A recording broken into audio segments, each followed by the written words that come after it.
അസ്സലാമു അലൈക്കും വറഹ്മത്തുള്ളാഹി വബറകാതുഹു. എല്ലാ കേരള വിഷൻ പ്രേക്ഷകർക്കും ഇസ്ലാം അറിവ് എന്ന ഈ പ്രോഗ്രാമിലേക്ക് ഹാർദമായ സ്വാഗതം. അൽഹംദുലില്ലാഹില്ലദീ ലഹുൽ ഹംദു ഫിൽ ഊലാ വൽ ആഖിറ വലഹുൽ ഹുക്മു വഇലൈഹി തുർജഊൻ. അല്ലാഹുമ്മ സ്വല്ലി വസല്ലിം അലാ സയ്യിദിനാ വമൗലാനാ മുഹമ്മദിൻ നൂറിൽ അൻവാർ വഅലാ ആലിഹി വസ്വഹാബിഹി അജ്മഈൻ. സർവശക്തനായ അള്ളാഹുവിൻ്റെ മഹത്തായ അനുഗ്രഹത്താൽ വിശുദ്ധ ഖുർആനെ സംബന്ധിച്ചാണ് കഴിഞ്ഞ അനേകം ആഴ്ചകളായി നമ്മൾ സംസാരിച്ചു കൊണ്ടിരിക്കുന്നത്. എന്താണ് ഖുർആൻ, എന്തുകൊണ്ട് ഖുർആനെന്ന് നാം ഒന്ന് മനസ്സിലാക്കിയിരിക്കുന്നത് നല്ലതാണ്. നാം അറിയണം, ഈ ലോകത്തേക്ക് മനുഷ്യരായ നാം പിറന്നു വീഴുമ്പോൾ ഒന്നും അറിയാത്തവരായി, ഒന്നും കഴിയാത്തവരായി, ബലഹീനരായിട്ടാണ് പിറന്നു വീഴുക. വിശുദ്ധ ഖുർആൻ ഇക്കാര്യം വ്യക്തമായി ചൂണ്ടിക്കാട്ടുന്നുണ്ട്. വല്ലാഹു അഖ്റജകും മിൻ ബുതൂനി ഉമ്മഹാതികും ലാ തഅലമൂന ഷൈആ വജഅല ലക്കുമുസ് സമഅ വൽ അബ്സാറ വൽ അഫ്ഇദ ലഅല്ലകും തഷ്കുറൂൻ. മനുഷ്യരെ, നിങ്ങളുടെ മാതാക്കളുടെ ഉദരത്തിൽ നിന്നും നിങ്ങൾ ഭൂമിയിലേക്ക് വരുമ്പോൾ നിങ്ങൾക്കൊന്നും അറിഞ്ഞുകൂടായിരുന്നു. ലാ തഅലമൂന ഷൈആ, നാം നിങ്ങൾക്ക് കേൾവിയും കാഴ്ചയും ചിന്തിക്കാനുള്ള ഹൃദയവും ഒക്കെ നൽകി. അതിൻ്റെ ഫലമായി നിങ്ങൾ പിൽക്കാലത്ത് അറിവുള്ളവരും വിവരമുള്ളവരുമായി മാറി. ഇതൊക്കെ തന്ന അള്ളാഹുവിന് നന്ദി ചെയ്തുകൂടെ? കുറേ കൂടി നന്ദിയുള്ളവരാകണ്ടേ എന്ന് അള്ളാഹു സുബ്ഹാനഹു വ തആല ചോദിക്കുന്നു. ഈ ലോകത്തേക്ക് വരുമ്പോൾ മനുഷ്യരായ നമുക്ക് എന്ത് കഴിവുണ്ടായിരുന്നു? നാം മൃഗങ്ങളിലേക്ക് നോക്കുക. ഒരു പശുക്കിടാവ്, തള്ളപ്പശു അതിനെ പ്രസവിച്ച് ഏതാനും സെക്കൻഡുകൾ കഴിഞ്ഞാൽ ആരും പറഞ്ഞു കൊടുക്കാതെ, ഒരാളുടെയും സഹായമില്ലാതെ അത് വേച്ച് എഴുന്നേൽക്കാൻ ശ്രമിക്കും. പശുവിൻ്റെ പ്രസവം അല്ലെങ്കിൽ പശുവിനെ വളർത്തിയവരൊക്കെ ഇത് പെട്ടെന്ന് മനസ്സിലാകുന്ന കാര്യമാണ്. ഞങ്ങളുടെ വീട്ടിൽ ചെറുപ്പത്തിൽ പ്രിയപ്പെട്ട ഒരു പശു ഉണ്ടായിരുന്നു. ഞങ്ങൾക്കെല്ലാവർക്കും വീട്ടിലെ ഓമനയായിരുന്നു. ഒരു മൃഗം വീട്ടുകാരുമായി ഇത്ര ഇണങ്ങി ഞാൻ കണ്ടത് എൻ്റെ വീട്ടിലാണ്. അമ്മിണി എന്നാണ് ഞങ്ങളതിന് പേരിട്ടിരുന്നത്. അമ്മിണി എന്ന് വിളിച്ചാൽ അത് പാഞ്ഞു വരും. അതിൻ്റെ സ്നേഹവും നന്ദിയും നമ്മുടെ മനസ്സിൽ ഇപ്പോഴും നിൽക്കുകയാണ്. ഇഷ്ടംപോലെ പാൽ ചുരത്തിയിരുന്ന ഞങ്ങളുടെയെല്ലാം ഓമനയായിരുന്നു അമ്മിണി എന്ന പശു. അതിനെ വെറുതെ ഒരു ചുള്ളിക്കമ്പ് കൊണ്ടൊന്ന് അടിച്ചാൽ പോലും അതിങ്ങനെ കരഞ്ഞു കാണിക്കുമായിരുന്നു. ഞങ്ങൾക്കെല്ലാവർക്കും പ്രിയപ്പെട്ട ഞങ്ങളുടെ കുടുംബത്തിലെ ഒരു അംഗമായിരുന്നു അത്. പശുവുമൊക്കെയായിട്ട് ബന്ധമുള്ളവർക്ക്, പശു വളർത്തിയവർക്ക്, പശുവിനെ സ്നേഹിച്ചവർക്കൊക്കെ ഇത് പറഞ്ഞാൽ പ്രത്യേകം മനസ്സിലാകും. പ്രസവിക്കപ്പെട്ടാൽ ആ കുഞ്ഞ് ഏതാനും സെക്കൻഡ്സ് അകം വേച്ച് എഴുന്നേൽക്കും. മുടന്തി നടന്നു എന്ന് തള്ളപ്പശുവിൻ്റെ അകിട്ടിൽ നിന്നും പാൽ കുടിക്കാൻ തുടങ്ങും. ഞാൻ ചോദിക്കട്ടെ, ആരാണ് ഈ പശുക്കിടാവിന് തൻ്റെ തള്ളപ്പശുവിൻ്റെ അകിട്ടിൽ തൻ്റെ ആഹാരം നിറച്ച് വെച്ചിട്ടുണ്ട്, അത് ഇന്ന ഭാഗത്താണ് അകിട് എന്നൊക്കെ ഈ പിറന്നു വീണ കുഞ്ഞിന് പറഞ്ഞു കൊടുത്തത് ആരാണ്? മനുഷ്യനും മൃഗവും തമ്മിലുള്ള പ്രകടമായ ഒരു അന്തരം നമുക്കിവിടെ വളരെ വ്യക്തമായി മനസ്സിലാകുന്നു. നേരെ മറിച്ച് ഒരു പ്രസവം നടന്നാൽ, ഒരു ശിശു പിറന്നാൽ ആ കുഞ്ഞ് ഇഴഞ്ഞു എന്ന് അമ്മയുടെ അമ്മിഞ്ഞ കുടിക്കുമെന്ന് ചിന്തിക്കാൻ നമുക്കാകുമോ? അമ്മ അതിനെ കോരിയെടുത്ത് മാറോട് ചേർത്ത് പിടിച്ച് തൻ്റെ കുപ്പായമുയർത്തി അതിന് അമ്മിഞ്ഞ എടുത്ത് വായിലേക്ക് വെച്ച് കൊടുത്താലല്ലാതെ ആ കുഞ്ഞിന് നുണഞ്ഞു കുടിക്കാൻ കഴിയുമോ? അപ്പോൾ ആരാണ് സത്യത്തിൽ ഈ ലോകത്തേക്ക് വരുമ്പോൾ കൂടുതൽ കഴിവുള്ളത്? മനുഷ്യരാണോ മൃഗമാണോ? നാം ഒന്ന് ആലോചിച്ച് നോക്കുക. എത്ര ഉദാഹരണങ്ങൾ വേണമെങ്കിൽ പറയാൻ കഴിയും. കോഴിക്കുഞ്ഞ് 21 ദിവസം അടയിരുന്ന് അത് പുറത്തു വരുന്നു. മുട്ട വിരിഞ്ഞ് പുറത്തു വരുന്ന കോഴിക്കുഞ്ഞ് വിതിൻ സെക്കൻഡ്സ് അതോടി ചെന്ന് കൊത്തിപ്പെറുക്കാൻ തുടങ്ങും. തൻ്റെ ആഹാരം വെതറിക്കിടക്കുകയാണെന്നും അത് തൻ്റെ ചുണ്ടുകൾ കൊണ്ട് കൊത്തിയെടുത്ത് അകത്താക്കണമെന്നും ഈ കോഴിക്കുഞ്ഞിന് പറഞ്ഞു കൊടുത്തത് ആരാണ്? കാട്ടുപോത്ത് എന്ന് നമ്മൾ വിളിക്കുന്ന കാട്ടി ഉണ്ടല്ലോ, അതിൻ്റെ പ്രസവ സമയത്ത് ശ്രദ്ധിച്ചാൽ അറിയാം, പ്രസവം കഴിഞ്ഞാൽ ഈ കുഞ്ഞ് ഓടിക്കളയും, അമ്മയുടെ അടുത്ത് നിൽക്കില്ല. കാരണം ജനിക്കുന്ന ഈ കുഞ്ഞിനെ അമ്മ നക്കി തോർത്തും. എല്ലാ മൃഗങ്ങളും അങ്ങനെയാണ്. മിക്കവാറും ഏതാണ്ട് എല്ലാ മൃഗങ്ങളും പ്രസവിക്കപ്പെട്ട് കഴിഞ്ഞാൽ കുഞ്ഞിനെ നക്കി തോർത്തും. ഈ കാട്ടുപോത്ത് തൻ്റെ കുഞ്ഞിനെ നക്കാൻ ശ്രമിക്കും. കാട്ടുപോത്തിൻ്റെ നാക്കിന് വലിയ ഉരമാണ്.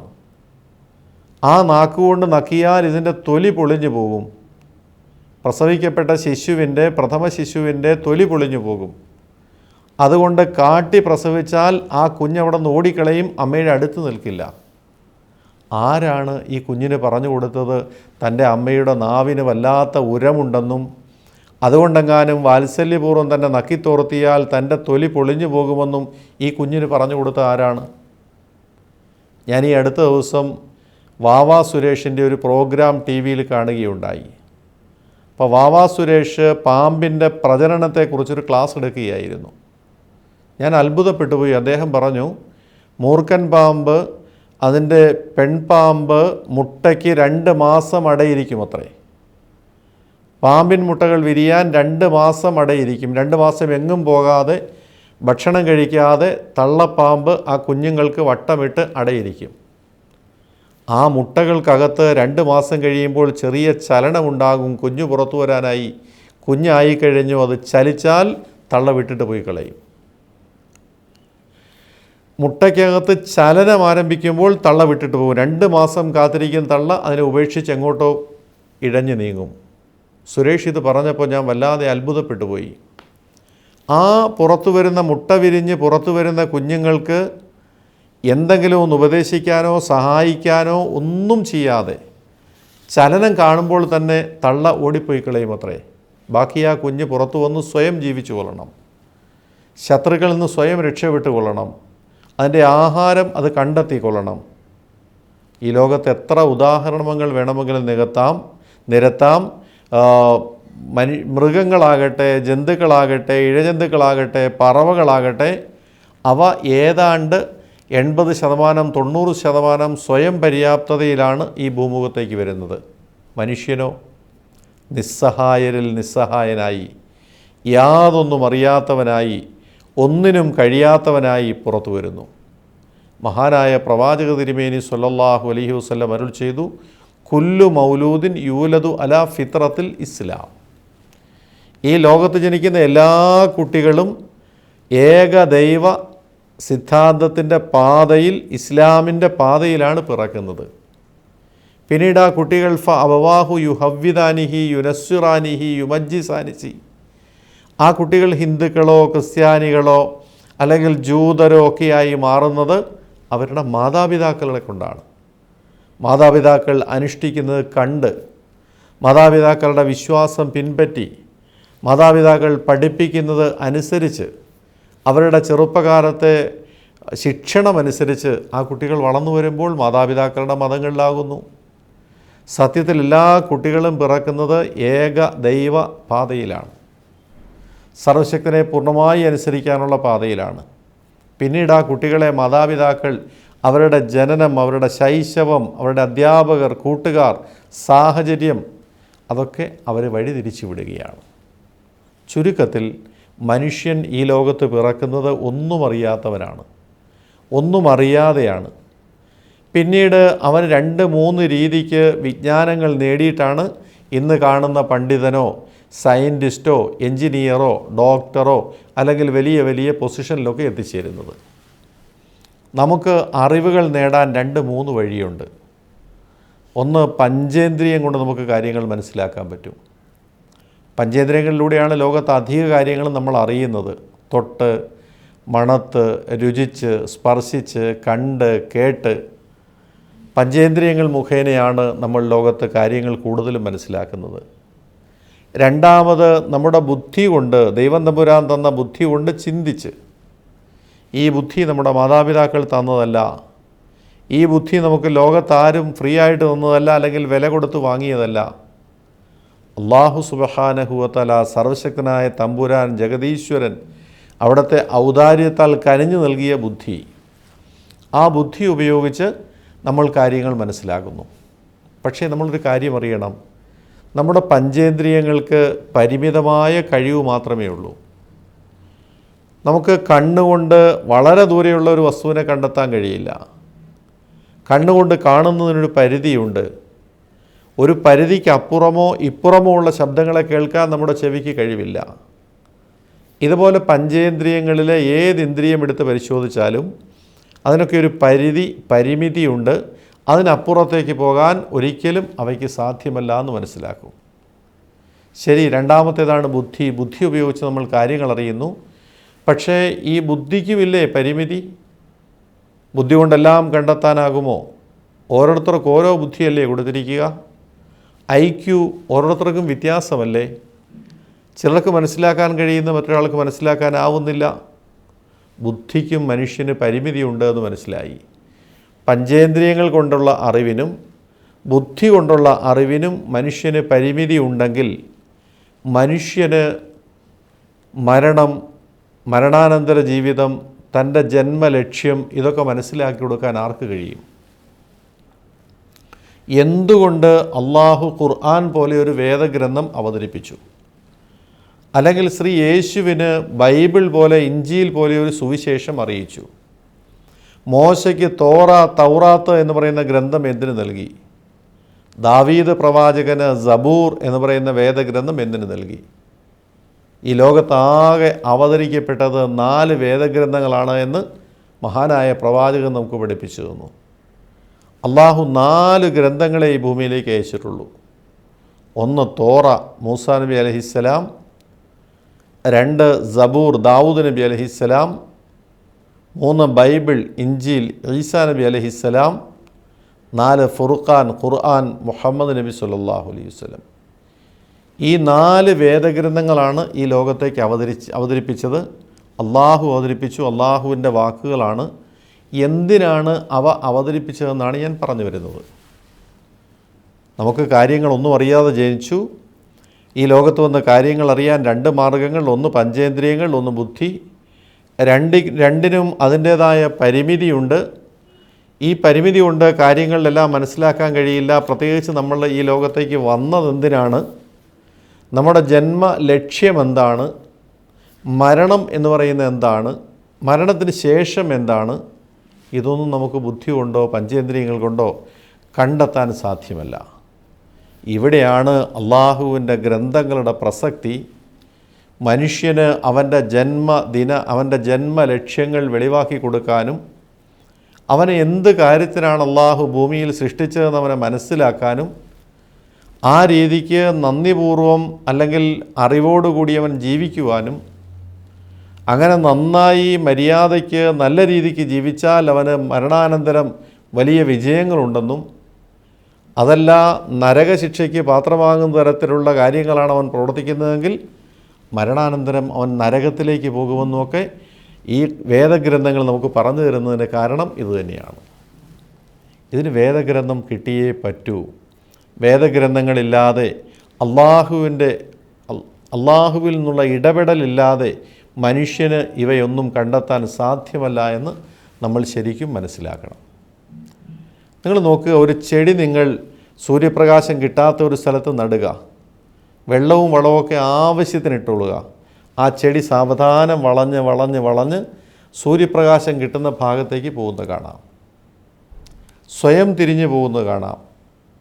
നേരത്തെ നാം പറഞ്ഞു, മൃഗങ്ങളും കൊച്ചു പക്ഷികളും ചെറു ജീവികളുമൊക്കെ തനിക്ക് തനിക്ക് ഭക്ഷണം കിട്ടുന്ന ഭാഗത്തേക്ക് അവ പോകും, അന്വേഷിച്ചു പോകും, താനെ കണ്ടെത്തും.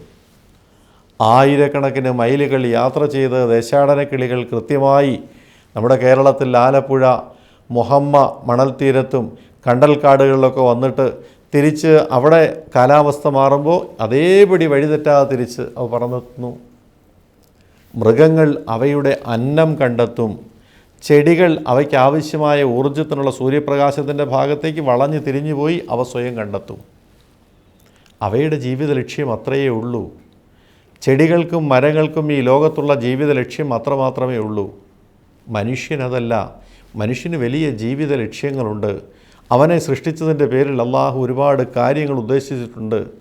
കാരണം ഈ ലോകത്തെ സൃഷ്ടികളിൽ ഏറ്റവും ശ്രേഷ്ഠനായ സൃഷ്ടി മനുഷ്യനാണ്. അതുകൊണ്ട് അവനാവശ്യമുള്ള വിവരം, അവനാവശ്യമുള്ള കാര്യങ്ങൾ അറിയിച്ചു കൊടുക്കാൻ അള്ളാഹു സുബ്ഹാനഹു വ തആല വേദഗ്രന്ഥം അവതരിപ്പിച്ചു എന്ന് നമ്മൾ മനസ്സിലാക്കണം. വകുന്തും അലാ ഷഫാ ഹുഫ്റത്തിൻ മിനന്നാർ ഫഅൻഖദകും മിൻഹാ. അള്ളാഹു പറയുന്നു, നിങ്ങൾ നരകത്തിൻ്റെ വക്കിലായിരുന്നു, നിങ്ങൾ വഴികേടിൻ്റെ വക്കിലായിരുന്നു, നിങ്ങൾ പിഴച്ചു പോകാനടുത്തിരുന്നു. പ്രവാചകനെ നിയോഗിച്ച് വേദഗ്രന്ഥം നൽകി നാം നിങ്ങളെ രക്ഷപ്പെടുത്തി.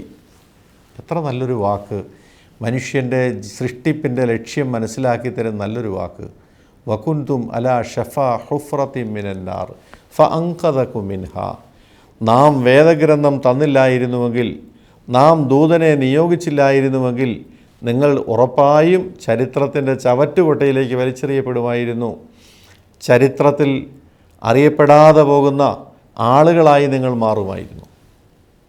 മറിച്ച് വേദഗ്രന്ഥം നൽകി ദൂതനെ നിയോഗിച്ച് സൃഷ്ടിപ്പിൻ്റെ ലക്ഷ്യം മനസ്സിലാക്കി തന്ന്, നിങ്ങളെ സൃഷ്ടിച്ചത് ആരാണ്, ദൈവത്തെക്കുറിച്ച് മനസ്സിലാക്കി തന്ന്, പ്രപഞ്ചനാഥനെക്കുറിച്ച് മനസ്സിലാക്കി തന്ന് അള്ളാഹു സുബ്ഹാനഹു വ തആല നിങ്ങളെ രക്ഷപ്പെടുത്തുകയുണ്ടായി എന്ന് അള്ളാഹു വിശുദ്ധ ഖുർആനിൽ മനുഷ്യനെ അറിയിക്കുകയാണ്. അലാ യഅലമു മൻ ഖലഖ് വഹുവൽ ലത്തീഫുൽ ഖബീർ. മനുഷ്യനെ സൃഷ്ടിച്ച തമ്പുരാൻ അവന് വ്യക്തമായ മാർഗനിർദ്ദേശം കാട്ടിക്കൊടുക്കുകയില്ല എന്ന് നിങ്ങൾ തോന്നുന്നുണ്ടോ? മനുഷ്യനെ സൃഷ്ടിച്ച രക്ഷിതാവിന് മനുഷ്യനെക്കുറിച്ച് പൂർണ്ണമായി അറിയില്ല എന്ന് തോന്നുന്നുണ്ടോ? എത്ര അത്യത്ഭുതകരമായിട്ടാണ് നമ്മുടെ ഈ ശരീരത്തെ സൃഷ്ടിച്ചിരിക്കുന്നത്! മഹാത്ഭുതമാണ്. പഠിച്ചാലും പഠിച്ചാലും തീരാത്ത പുസ്തകമാണ് നമ്മുടെ ശരീരം. എന്തൊരു അത്യത്ഭുതകരമായ ഘടനയാണ്! ഈ ഘടനയൊക്കെ അനുസരിച്ച് ഇത്ര സങ്കീർണമായി, ഇത്ര ദുർഘടമായി നമ്മുടെ ശരീരത്തെ സൃഷ്ടിച്ച തമ്പുരാൻ നമുക്ക് ലക്ഷ്യം ചൂണ്ടിക്കാണിച്ചു തരില്ല എന്നാണോ വിചാരിക്കുന്നത്? തിരുവനന്തപുരത്തുള്ള ഒരു വ്യവസായി, ഒരു വലിയ ബിസിനസ്സുകാരൻ തൻ്റെ കടയിലെ ഒരു സ്റ്റാഫിനെ വിളിച്ചിട്ട് പറഞ്ഞു, നീ എറണാകുളം വരെ പോയിട്ട് വാ. കേട്ട പാതി കേൾക്കാതെ പാതി ആ സ്റ്റാഫ് ഉടൻ തന്നെ ട്രെയിനിൽ കയറി എറണാകുളത്തിന് പോയി. അവിടെ ചെന്നപ്പോഴാ മുതലാളി എന്തിനാ അയച്ചതെന്ന് അവൻ ചോദിച്ചിട്ടില്ല. ഇവനേക്കാൾ വലിയ വിഡ്ഢി ആരെങ്കിലും ഉണ്ടോ? മാത്രമല്ല, തൻ്റെ സ്റ്റാഫിനോട് കാര്യം പറയാതെ എറണാകുളത്ത് പോയിട്ട് വരാൻ പറയുന്ന മുതലാളി എത്ര വിഡ്ഢിയാണ്! ഇത്തരത്തിൽ സർവ്വലോക രക്ഷിതാവായ തമ്പുരാൻ ചെയ്യുമെന്ന് വിചാരിക്കുന്നുണ്ടോ? മനുഷ്യനെ സൃഷ്ടിച്ച് അവന് വേണ്ട എല്ലാ സംവിധാനങ്ങളും ഏർപ്പെടുത്തി, അവന് കഴിക്കാനുള്ള ഭക്ഷണത്തിൻ്റെ ഏർപ്പാട് ചെയ്തു, അവന് കുടിക്കാനുള്ള വെള്ളത്തിൻ്റെ ഏർപ്പാട് ചെയ്തു, താമസിക്കാനുള്ള ഇടം ഏർപ്പാട് ചെയ്തു, ഇണ ചേരാനുള്ള സൗകര്യമൊരുക്കി, എല്ലാം കൊടുത്തിട്ട് അവനോട് ലക്ഷ്യം മാത്രം പറഞ്ഞു കൊടുത്തില്ല എന്ന് പറഞ്ഞാൽ എത്ര ദുരൂഹമായിരിക്കും അത്. മനുഷ്യന് ജീവിത ലക്ഷ്യം കാട്ടിക്കൊടുക്കാൻ വേണ്ടിയിട്ടാണ് മഹാഗ്രന്ഥങ്ങളെ തമ്പുരാൻ ഈ ലോകത്തേക്ക് നിയോഗിച്ചത്, അവതരിപ്പിച്ചതെന്ന് മനസ്സിലാക്കണം. ഈ ലോകത്ത് പിറക്കുന്നതിന് മുമ്പേ 2 വർഷത്തേക്കുള്ള ഭക്ഷണം അമ്മയുടെ നെഞ്ചിൽ മാറിൽ ശേഖരിച്ചു വെച്ച തമ്പുരാൻ 2 വർഷം മുൻകൂറായി അഡ്വാൻസായി അവന് ഭക്ഷണം മുൻകൂട്ടി തയ്യാറാക്കിയിട്ടാണ് അവനെ ഈ ലോകത്തേക്ക് നിയോഗിച്ചത്. ഇഹലോകത്താദ്യ പരിചയം ഇരുമാറ, അതുപോലെ തന്നെ കുടിച്ചതും മാച്ചാറ. സുബ്ഹാന റബ്ബി, നോക്കു നീ കുതിറത്തുകൾ, വരവിൻ്റെ മുമ്പ് നിറച്ചവൻ ഗോഡൗണുകൾ. ഗോഡൗൺ 2 വർഷത്തേക്ക് ഫില്ലാക്കി വെച്ചിട്ടാണ് നമ്മൾ ഈ ലോകത്തേക്ക് വിടുന്നത്. 2 വർഷത്തേക്കുള്ള അന്നം നാം ചിന്തിക്കേണ്ട കാര്യമില്ല. നീണ്ട 2 വർഷങ്ങൾ നമുക്കാവശ്യമായ ഭക്ഷണ സാധനവും പാനീയവും താമസവും സംരക്ഷണവും എല്ലാം ഏർപ്പാട് ചെയ്ത് ഈ ഭൂമുഖത്തേക്ക് നമ്മളെ നിയോഗിച്ച നാഥൻ ലക്ഷ്യം പറയാതെ നമ്മളെ വിടുമെന്ന് ആരെങ്കിലും വിചാരിച്ചാൽ അവനേക്കാൾ വലിയ വിഡ്ഢി ആരുണ്ട് എന്ന് ചിന്തിക്കണം. നമുക്ക് ജീവിത ലക്ഷ്യം മനസ്സിലാക്കി തരാൻ, നമ്മളെ സൽപാന്താവിൽ നയിക്കാൻ, നമുക്ക് വേണ്ടതെല്ലാം പറഞ്ഞു തരാൻ, വേണ്ട അറിവ് ആർജിക്കാൻ ഒന്നുമില്ലാതെ വന്ന് നമുക്കെല്ലാം അറിയിച്ചു തരാൻ വേണ്ടിയിട്ടാണ് അല്ലാഹു സുബ്ഹാനഹു വ തആല പ്രവാചകന്മാരെ നിയോഗിക്കുകയും ആ പ്രവാചകന്മാർക്ക് വേദഗ്രന്ഥങ്ങൾ നൽകുകയും ചെയ്തത്. ആ വേദഗ്രന്ഥങ്ങളിലൂടെ നമ്മൾ കാര്യങ്ങൾ മനസ്സിലാക്കുന്നു, നമുക്ക് തിരിച്ചറിവ് കിട്ടുന്നു. എന്നെ സൃഷ്ടിച്ച ഒരു തമ്പുരാനുണ്ട്, ഒരു നാഥനുണ്ട്. ആ നാഥന് എന്നെക്കൊണ്ട് വ്യക്തമായ പദ്ധതികളുണ്ട്. അവിടത്തേക്ക് എന്നെക്കൊണ്ട് ചില തീരുമാനങ്ങളുണ്ട്. എന്നെക്കൊണ്ട് പലതും ഈ ലോകത്ത് ചെയ്യിക്കുവാൻ അവിടെ നിന്ന് ഉദ്ദേശിക്കുന്നുണ്ട്. അതിനു വേണ്ടിയാണ് അവിടെ നിന്ന് തീരുമാനിച്ചതുപോലെ ആ തമ്പുരാൻ തീരുമാനിച്ച മാതാപിതാക്കളുടെ മകനായി അല്ലെങ്കിൽ മകളായി, ആ തമ്പുരാൻ തീരുമാനിച്ച കുടുംബത്തിൽ ആ തമ്പുരാൻ ഉദ്ദേശിക്കുന്ന കാര്യങ്ങൾ അതേപടി അനുസരിക്കത്തക്കവണ്ണം നമ്മൾ നിയോഗിച്ചത്. ഈ സത്യം നമ്മൾ പൂർണ്ണമായിട്ട് ഉൾക്കൊണ്ടാൽ എന്തുകൊണ്ട് ഖുർആൻ എന്ന് മനസ്സിലാക്കാൻ കഴിയും. ഇൻഷാ അല്ലാഹ് വരുന്ന ആഴ്ചകളിൽ കൂടുതൽ വിശദീകരിക്കാം.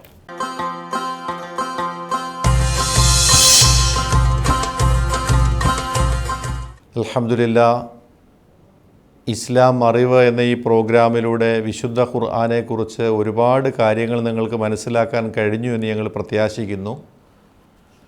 നിങ്ങളുടെ വിലപ്പെട്ട നിർദ്ദേശങ്ങളും അതുപോലെ തന്നെ സംശയങ്ങളുമൊക്കെ ഞങ്ങൾക്ക് എഴുതണം.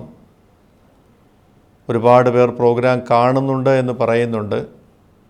അതുപോരാ, നിങ്ങൾക്ക് എന്താണ് ഈ പ്രോഗ്രാമിൽ തോന്നുന്നതെന്ന് എഴുതിടണം. ഒരു പോസ്റ്റ് കാർഡ് ഇട്ടാലും മതിയാകും. ഞങ്ങളുടെ വിലാസം ഇതാണ്: ദ പ്രൊഡ്യൂസർ, ഇസ്ലാം അറിവ്, കേരള വിഷൻ, ഗിരിനഗർ, കടവന്ത്ര, കൊച്ചിൻ 20. അൽഹംദുലില്ലാഹ് സഹോദരങ്ങളെ, ഈ വരുന്ന ഓണാവധി, പെരുന്നാൾ അവധിയാണ്. സെപ്റ്റംബർ 14-ാം തീയതി ഇന്ത്യയിലെ പ്രശസ്തമായ ടൂറിസ്റ്റ് കേന്ദ്രങ്ങളിലേക്കൊരു യാത്ര സംഘടിപ്പിക്കുന്നുണ്ട്. ഈ വിനീതൻ കൂടെ ഉണ്ടാകും. ഷിംല, കുളു, മണാലി, ചണ്ഡീഗഡ്. ഫ്ലൈറ്റിലാണ് യാത്ര. മുന്തിയ ഹോട്ടലുകളിൽ എല്ലാ സൗകര്യങ്ങളോടും കൂടിയ താമസമാണ്.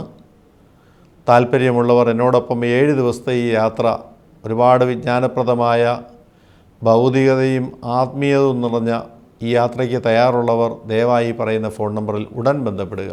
9387544151, 9746968177. താല്പര്യമുള്ളവർ ബന്ധപ്പെടണം. പ്രോഗ്രാമിനെക്കുറിച്ച് നിങ്ങളുടെ കത്തുകൾ ഞങ്ങൾ പ്രതീക്ഷിക്കുന്നു. എല്ലാവർക്കും അല്ലാഹു സുബ്ഹാനഹു വ തആല ഇരുലോകത്തും എല്ലാ നന്മകളും പ്രദാനം ചെയ്യട്ടെ എന്ന പ്രാർത്ഥനയോടുകൂടി ഈ പ്രോഗ്രാം സംഘടിപ്പിക്കുന്ന എല്ലാവർക്കും അല്ലാഹു എല്ലാ ഐശ്വര്യങ്ങളും നൽകട്ടെ എന്ന ദുആയോടുകൂടി അടുത്ത ആഴ്ച ഇതേ ദിവസം ഇതേ സമയം കേരള വിഷനിലൂടെ നമുക്ക് വീണ്ടും സംഗമിക്കാം.